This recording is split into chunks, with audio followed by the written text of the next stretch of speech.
devotees like you. You know, Holy Mother knew persons like me will be coming, joining the Ramakrishna mission.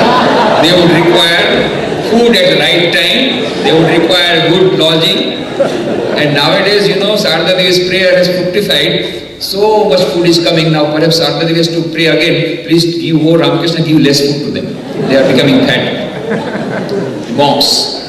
All prayers of Sarada Devi. So, Sarada Devi told Swamiji, you see, Naren, you can do perform ostrich, but these other my children will be coming. They will not be perform ostrich like this. And this Ramakrishna is not for 1 or 2 years. It will go on for hundreds and thousands of years. And so many children will come and they will require a mud to stay on. And you are talking about relief work. One relief work. There will be hundreds of relief work will be performed. Great relief work will be performed. Then Holy Mother said, and you want to sell away the land? Who is the owner of this land? Are you the owner of the land? You see, Holy Mother was not educated in our sense of the term. But what a beautiful legal point, you see. Our advocates will be also, criminology expert will also agree. Great legal wisdom that Sarada Devi said. She brought out a point. Does that land belong to you? No, Mother. I have purchased it in the name of the trust. Then how can you sell the land without taking the advice of the trustees? Then Swamiji, yes, that I cannot.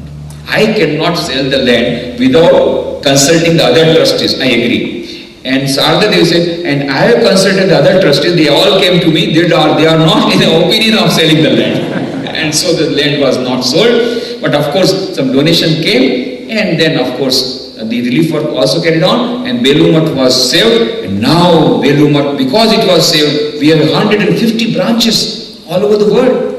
110 in India, 40 abroad, 10 in Bangladesh, and 12 in the United States, 1 each in Japan, Fiji, Mauritius, Singapore, Switzerland, Argentina, Canada, Brazil, Australia, so many places, 1,000 non-affiliated centers, 14 indoor hospitals, 90 outdoor hospitals, 90 dispensaries, 90 libraries, lot of rural and tribal development projects, and so many. And Sarada Devi told, you are talking about one relief work, hundreds of relief work will go on. So many relief work have been gone on during last 100 years. We have carried out hundreds of relief work of great magnitude. The latest one was the earthquake relief work that we carried out at the cost of 200 million rupees. Construction of 81 school building and 6 colonies, 390 houses, earthquake resistant houses for the poor people who had nowhere to go. This has been done. That is Sarada Devi. She had all the virtues of the old ancient women, Sita, Savitri and Damayanti. Purity, chastity, modesty, simplicity, all the great virtues she had. At the same time, she had all the virtues of the modern women, a broad mind, high intelligence and modern outlook. A lady came to Sarada Devi, Mother, you see, this girl has become already 10 years. You know, at that time, the girls used to be married in India at the age of 6 years. I'm talking about 100 years back. So she has already become so young, she has become 10 years and she is refusing to get married. Please advise her to get married. Please scold her. She is not believing me. She is not listening to me. Please scold her. And Sarada Devi, instead of scolding the girl, she started scolding the mother. Why do you want to get her married at this young age? Let her get education, send her to Nivedita school, let her get full education. Afterwards, if she wants to get married, she will get married. Who are you? You just give her education. Sarada Devi was so modern outlook. And then one young girl wanted to have training in nursing. All of them objected because she was a Brahmin girl. Upper caste, and nursing, you have to touch so many untouchable people. No. All of them advised against it. Holy Mother said, no, she had a modern outlook. No. Let her take the training of nursing. It will be useful, you know, once she takes training. And she did take training in nursing. And then she nursed so many people, so many poor people. Later on, after Sarada Devi passed away, after Sarada Devi gave up her body, she did a lot of tapasya in Benares, and then later on she became the first president of Sarada Mutt, 1954. She got sannyasa, and she Pravrajika Bharati Prana, and she became the first president in Sarnamat. But Holy Mother was a great visionary. She could visualize what are the things going to happen, what are the things going to happen in the world, what are the things required. She was a great visionary, like any modern leader. She had all the great qualities of a great leader. She was a great administrator. She had all IQ, EQ and SQ, all the three. For modern women, Sharda Devi can become a role model. Read her biography, wonderful biography. And what an amount of purity, what an amount of modesty, what an amount of holiness, and what an amount of courage that is required for the modern women. Many ladies, they say what to do. There is no social security and we are afraid to go out in dark. Look at Holy Mother's life. She was from a village, a young girl. If you read her life, you will find out that was 1873. Sharda Devi was going from Jairambati, her own village, to Calcutta. That is about 80 miles away. At that time, no transport system. So she had to go walking. And there were so many companions. So they all started walking.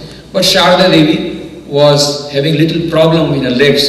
And so she could not walk fast. And all the companions said, come, let us go fast, let us go fast. Before evening, we must cross Telobhelo, the field of Telobhelo. You know the field of Telobhelo, which comes between Jairambati and Calcutta, was considered to be a very dangerous place, because ferocious dacoits used to be there, and there was the temple of Mother Kali, the Kali of dacoits, very ferocious face, Mother Kali. That temple is still there, Telobhelo. I recently went and saw that.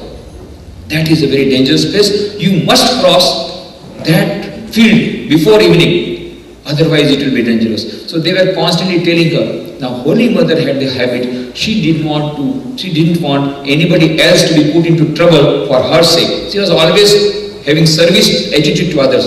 Then she said, you go all ahead, I am coming behind, don't worry about me, I will reach Arambagh. So she went on, and the other people, they left because they wanted to reach Arambagh before dusk. And Sharda Devi was going, and it actually happened. It was coming dark. It became dark, and just when it became dark, suddenly a dacoit appeared before Sharda Devi. Very dangerous looking, ferocious dacoit, with a weapon in his hand. He appeared in that dense darkness. Suddenly appeared and shouted, "Who is there?" Any girl here sitting would have fainted. So-called college girls, highly educated, would have fainted. She was a lady, not educated. Not educated in the more ordinary sense of the term. But she stood silent. And then after a few seconds, she said, "Father, I am your daughter Sharda. Your son-in-law stays in Dakshineshwar in Calcutta. I was going to meet him, but I think perhaps I lost the way." Just these two words, Baba, she said in Bengali, Baba, gone. That ferocious dacoit became so soft-spoken. "Don't worry, my wife is coming." And then the wife came, Sharda Devi, just at the time 16-year-old girl. She just took up the hands of that dacoit, the wife of the dacoit. "Oh mother, it's very good that you came. You see, I had lost the way. It's good that father and you came, and so I have got you. Now you please take me to your son-in-law's place." And mother, the dacoit's wife, she got so much overpowered by the emotion because of Sharda Devi's this taking up her hand. Gone. And she said, "What you are doing?" She started scolding her husband. "What you are doing? Standing here? My daughter, don't you know? She is so hungry and she has nothing to eat. So go fetch some food for her." And the dacoit who had come to kill her went in search of food, and Sharda Devi was given there was some small hut, a tea shop. There they took, we say, tonight we can't go to Calcutta, so let us take a rest. And Sharda Devi, that wife of dacoit, she took whole care of Sharda Devi, feeding her, talking to her, and told her husband, you keep guard so that nobody comes here. So the dacoit who had come to kill her now is standing as a guard to guard Sharda Devi. What a transformation. How it was done? Not by IQ, not by EQ, by SQ, spiritual quotient. She had that spiritual power because of which the whole world was one. This is her last message, Sharda Devi's last message. If you want peace of mind, do not look at the faults of others. Always remember, everyone, no one is a stranger, my child. The whole world is your own. And she had practiced this truth because she had grown spiritually so strong, so everywhere she could see the same Lord present. So in that dacoit, she could see her father, and she could talk like that. And the dacoit, seeing her love, he became a slave. Now legislation has been done. The name of that dacoit has been found out. It was Sagar Satra. That was the name of the person. And his house also has been found out. And a lot of details. At that time, when Sharda Devi met both of them, just a few months ago, they had lost their own daughter. And so they were grieving for their daughter. When Sharda Devi said, Baba, immediately they felt their own daughter has come in a new form. And so it acted like a miracle, a magic word for them, and they became slaves. And they went 2-3 times. Not only that time, they went all the way to Dakshineshwar to leave her. Not only that, they went again also 2-3 times more to Dakshineshwar and used to look upon Sri Ramakrishna as son-in-law, and Ramakrishna would also give respect to them, that dacoit and the wife of the dacoit. How could Holy Mother Sharda Devi face a dacoit in dense darkness all alone in the field of Telobelo? Because of spiritual power. So most important thing, if we want women development, we must empower women empowerment. But not only through legislation, through education. Not only through education, through spiritual culture. Unless and until the spiritual education comes, unless and until spiritual culture comes to every woman, well, you are going to be hated upon, you are going to be trampled upon. So many people say, yesterday there was a question, what I should do if they have deceived me. Well, why do you allow yourself to be deceived? Why do you allow yourself to be betrayed? So much of cases of betrayal. Why? Because less of SQ, less of spiritual quotient.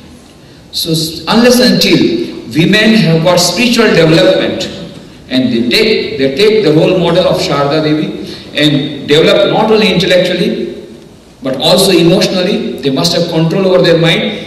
EQ must be also developed, and also SQ, spiritual quotient, must be developed, and spiritual culture if it comes. And they develop this spiritual culture by practicing 4 yogas, as Swami Vivekananda has told. Raj Yoga, that is meditation. Bhakti Yoga, that is prayer. Gyan Yoga, that is reading good books or positive thoughts. Beautiful books are there in the bookshop. Take the books, Life of Sharda Devi, Gospel of Holy Mother, Our Women, that's a book written by Swami Vivekananda, Life of Nivedita, Karma Yoga, Swami Vivekananda's 4 yogas, Life of Swami Vivekananda. All these books will help the women to develop the spiritual culture. 4 yogas, Raj Yoga meditation, Bhakti Yoga prayer, Jnana Yoga, reading these books, and Karma Yoga, doing each and every work in the form of, in the spirit of worship. Then will come a total paradigm shift in their thinking. Then will come a total personality development in the women, in the modern women. They have to have combined all the facilities, all the faculties. They must become proficient in high technology, of course, become IT professionals, highly educated, become professors, become scientists, all that. But with all that, you will not be able to get rid of the problems of daily life. Betrayal, atrocities, at home, in the workplace, in society, unless until there is a paradigm shift in the thinking of the society, and society looks upon you as Divine Mother, as a manifestation of the Divine Mother. They start developing a respect for women that society has to develop. And for that, first of all, women have to develop their personality so that they are respected. Just going in the modern way, just blindly imitating the Western women and following that this liberation movement will not solve the problems of the modern women. This is what I feel. Already I have taken 6 minutes more for the first session.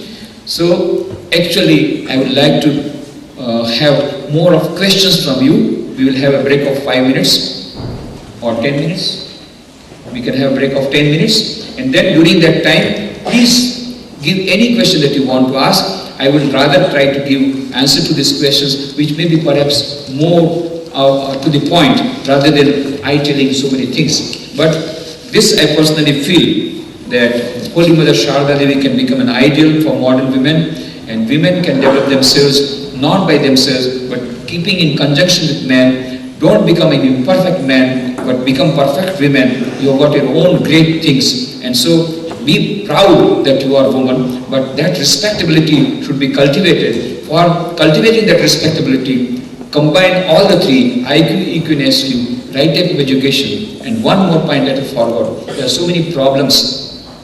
I heard even in South Africa, in India, everywhere atrocities are going on. One is educating and empowering yourself through spiritual development. Another thing that is needed, some of the problems are, say for example, a husband taking liquor, drinking wine and kicking. This is one of the problems. Likewise, there are so many problems, of course. But many problems are created not by men, by women.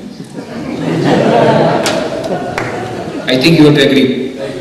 In India, I asked, have you any time heard a father-in-law pouring kerosene over daughter-in-law? It is always the mother-in-law pouring kerosene and burning her. Always mother-in-law. Never the father-in-law. It is the problem between mother-in-law and the daughter-in-law. Both are women. So women have to solve their own problems. Don't depend on men. Swami Vivekananda, at that time, the widow remarriage was a big issue, social issue. So one press reporter asked, Swamiji, what do you think of widow remarriage? Swamiji kept silent. Second and third time he was asked, Swamiji, what do you think of widow remarriage? Then Swamiji said, am I the widow that you asked me this question? Ask the widow. Who are you to solve the problems of women? Women are capable enough to solve their own problems. Don't interfere. Man, shake off, go, get out. Let the women solve their own problems. Who are you to solve their own problems? Yes, but one thing, educate them. Education, give them education of the proper type, and then they are capable enough of solving their own problems. So women should solve their own problems, not depending on others. And second thing is, women should unite with themselves. There should be organizations. Welfare of women's organizations is a must. Don't depend on government, don't depend on men. Have women's organization who will protect your right. Social security, if you want, let women's organization be there. If any woman is being terrorized, by her husband, you must have a court of your own. You must have a counseling center of your own. Call that husband. What is the problem? If he is unemployed, let him get self-employed. Many times it happens. He is also frustrated. He takes wine and kicks his wife because there is nobody else whom he can kick. So solve that problem through counseling. So women's organization must come up if you want to solve the problems. This is what I say in India also. Women's organization will take. If women get united, all the problems solved. But very difficult to get them united. That's I know because of that one demon that is there in each and every human being, but more so in women rather than men, and that is jealousy. Thank you.